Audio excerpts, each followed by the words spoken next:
Yeah,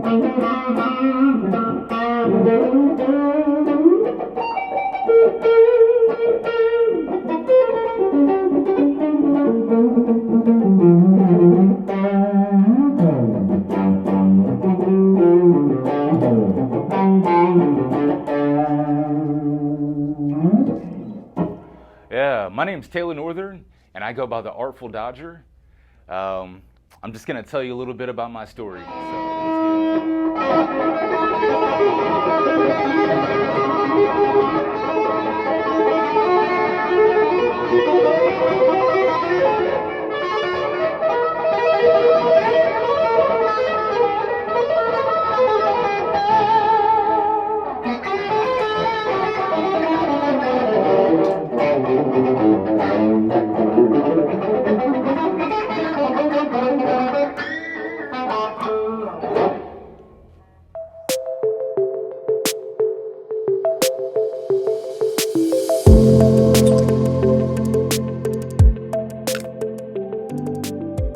So what drew me to the guitar? I think I just loved the sound of it. Prior to guitar, I had played drums when I was around 10 years old, and I was into a lot of heavy bands and like hard rock music. And I remember I was a part of a guitar club when I was 15 years old, and my friend Hudson took me to a Derek Trucks concert, and that just blew my mind.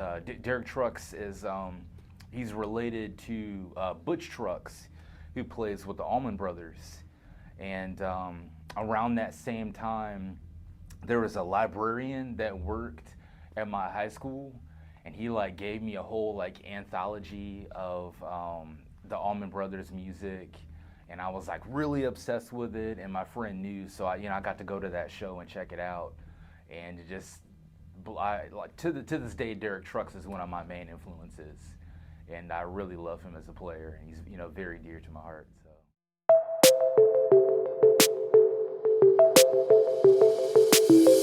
Yeah, some of my favorite guitar players. I think the ones that were kind of like homework for me, like you've got to learn Clapton, you've got to learn Hendrix, Eddie Van Halen for sure. Those three.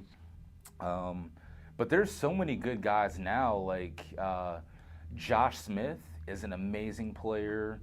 Scott Henderson, Alan Hines, I've seen them. They're all great. Guthrie Govan is one of my favorite players. I haven't had the opportunity to see him live. I've seen the other ones live. But who else? Tom Quayle. Tom Quayle is super sick on guitar. And then there's a lot of bands I like too. I know I'm dropping a lot of names, but like Queens of the Stone Age, I really like them. Arctic Monkeys, so yeah.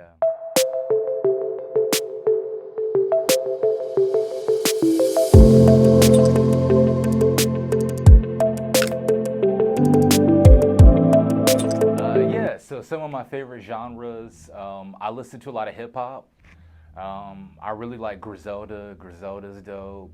Currency, Larry June, all that stuff. I listen to like a lot of jazz too. So like Miles Davis, that's my favorite artist of all time.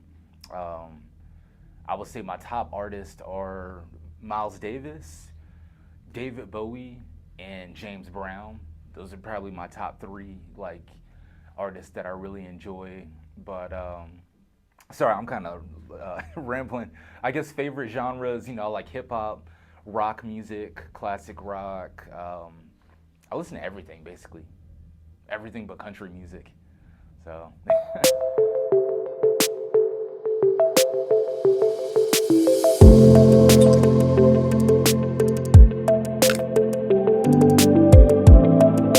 And why? Yeah, I do feel music is my calling. There's not anybody in my family that plays music, and music is always like, it's just kind of spoken to me. And just, I remember being in church when I was like really young, like 6, 7 years old, and I wasn't quite absorbing all the message that the preacher was saying, but I really felt the band, and I loved the sound of the drums and the rhythm section. And it's not a lot of people in my family that are musical, and it's just I've been doing this for so long now, playing since 2001 and having grown up, experienced certain things. And it's become clear to me that, music is my calling, and, it's my gift that I can give to others, that I would like to give to others.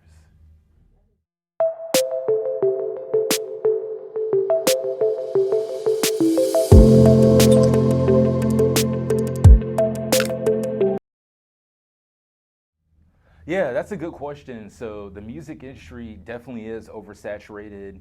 I'm personally not concerned with it just because I have such a love and a passion for music. I'm never gonna stop playing. Like I'm gonna be playing till I'm dead.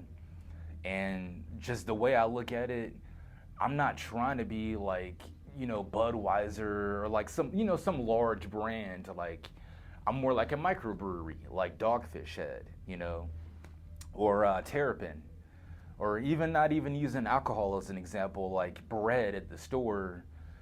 I'm not trying to be Wonder Bread. I'm trying to be like Dave's Killer Bread. Like I have a smaller niche brand. I've got a story to tell, and I think it's important to infiltrate those larger spaces when you can, and to get into those larger outlets.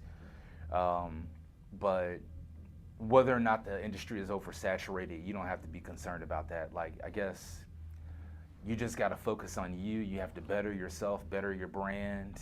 You want to engage people and, just create that fan base, create a good time for people. You can't be concerned about who else is out there.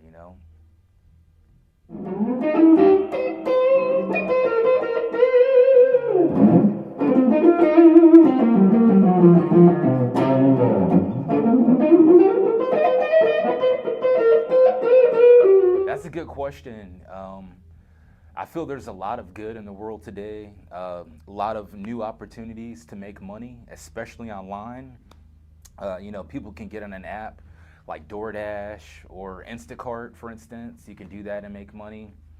And then you've got a lot of new stuff too, like cryptocurrency, Bitcoin. I think that's very intriguing because our dollar is backed by the Federal Reserve, and it's essentially a small group of people that are able to decide major decisions regarding our money.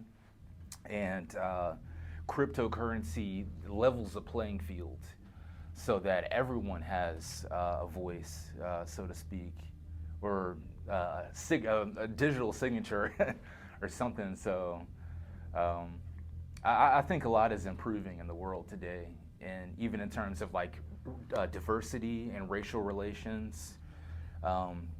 All that crap happened, with the George Floyd riots and whatnot, Breonna Taylor. But if you think about it, back in the day, like in the 60s and 70s, the judge or the court would always take the cop's word. And now it's different. It's more like these cops are being tried. They have to prove why they acted a certain way or why they did something. Whereas back in the day, like in my parents' generation, my grandparents' generation, they didn't get that opportunity. Like you got locked up and that was it, and the police were always right. So I feel like there has been improvement there. Shoot, people dress better now. There's a lot of good in the world today, and just like people are more conscious about health, eating more healthy, eating organic. So yeah, I could go on and on about it.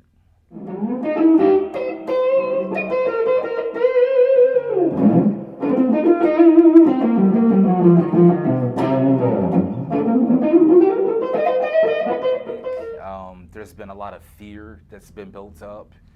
The media was definitely creating a lot of paranoia and whatnot concerning COVID-19. And now we have this current situation going on where they're, Russia and Ukraine. They're talking about that, and that's just making people fearful too. I feel like people got to really tune that out. And like the underlying factor behind fear is going to be ignorance. When you don't know something and you're ignorant about something, so you're afraid, and it's like people really got to just wake up and cut through the lies, and you got to use your third eye and look through that. So, and the other thing,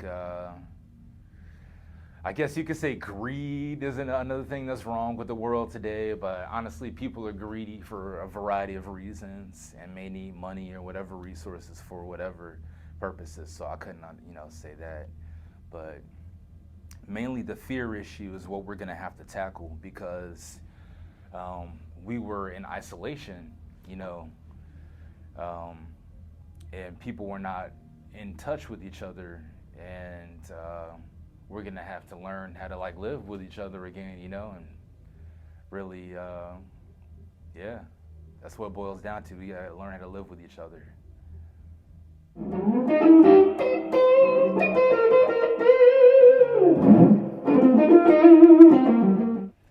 There's a ton of them, but I think just in my own life, there's a guitar player named Barry Richmond. Barry Richmond's been a major influence. He's one of the first almost guitar god players that I saw live. I recently interviewed a guy myself, a gentleman named Ronnie Baker Brooks. And Ronnie Baker Brooks is the son of Lonnie Brooks, a famous Chicago bluesman.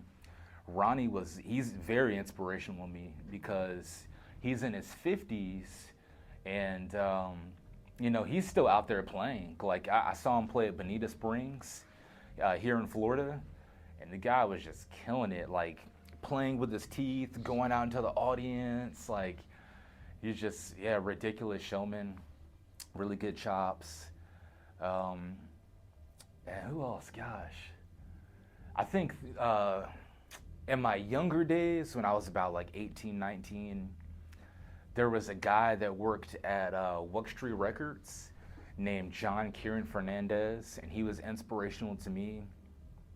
John was a part of a popular band called Olivia Tremor Control, and they were kind of like this 60s Beatles kind of sound. But I think what was inspirational to me about John was he was such a good dad, and he always had his kids with him and everything, and his kids were musical, and he was one of the first examples I saw of a family man that was also in a band and successful, and he made money off of music, and was also a great father figure and role model to his children too. So I thought that was really inspirational and cool.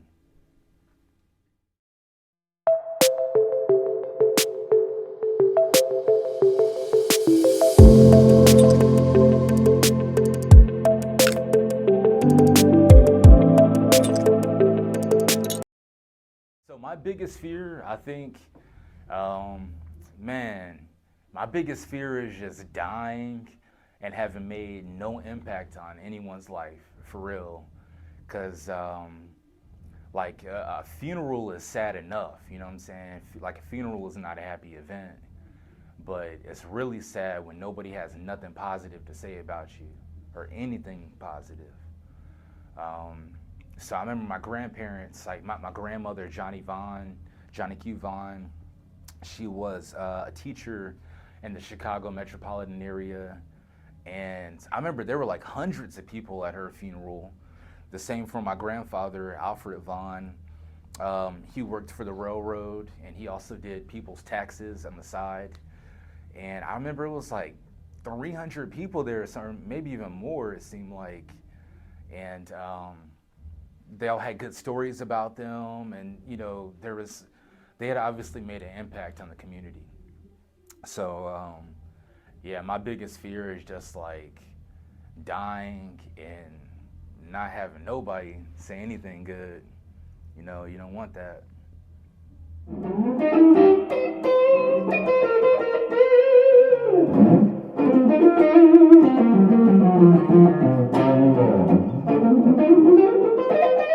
Yeah, so Northern Custom Guitars is essentially a pipe dream right now. I would love to make it a reality. So it would be my signature line of guitars and amps. One thing that's different about Northern Custom though, Luis, is, a little backstory. I've worked a lot of like sales jobs at like Guitar Center, Music and Arts, sold a lot of instruments, and I've had temp jobs too at Fender Guitars. And this is when I got the idea. So I was a temp at Fender, and I realized it's so easy to make these guitars. You're really just, it's bolt-on neck, everything's already made, you're just putting the parts together. And I thought, wouldn't it be cool if you had like an alternative work program where you help people with this? So for example, Northern Guitars is going to partner up with like homeless services people, prisons, people that need help essentially. And the idea would be you would be a part of an alternative work program. Let's say you got like 10 years or something on like a weed charge or something like that, you know, or let's say you're like a homeless kid. You ran away from home, you're a teenager, you ran away from home, ended up on the streets, ended up in a homeless shelter. You could get a job through Northern Custom Guitars, through the alternative work program, and you would get like a reduced sentence. And I know there's you gotta have a whole list of criteria in terms of you want the right people, you know, you don't want just, I mean, you don't just want like some child molester or somebody that has a really bad record. So you have to really choose the right folks, but these people would be able to get a reduced prison sentence. They would be able to get like housing vouchers if they were homeless, and hopefully get back on their feet, you know? So that'd be my dream, is like for somebody to get out of prison, get out of a bad circumstance, and to be able to find gainful employment. And they did it because, like, you know, they were a part of a work program that partnered with my company, essentially. So, yeah, it's all just kind of a pipe dream right now. It's, you know, nothing in the works, but I would like to, yeah, I like to see it happen.